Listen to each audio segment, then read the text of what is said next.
In the definition of biostatistics, we discuss it consists on six processes.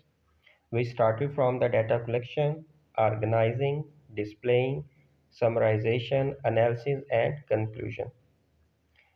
Now let's discuss the types of biostatistics.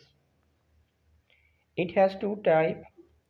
One is descriptive statistics and second is inferential statistics. If you remember the steps of biostatistics, here we see in the descriptive statistics, we collect data, organize, present, and summarize.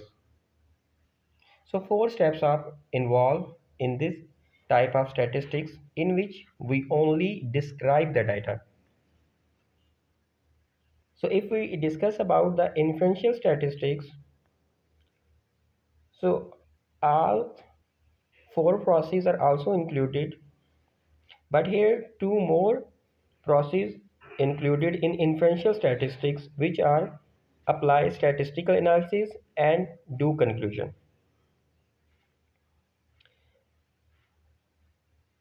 So the main difference between the descriptive and inferential is the application of statistical analysis.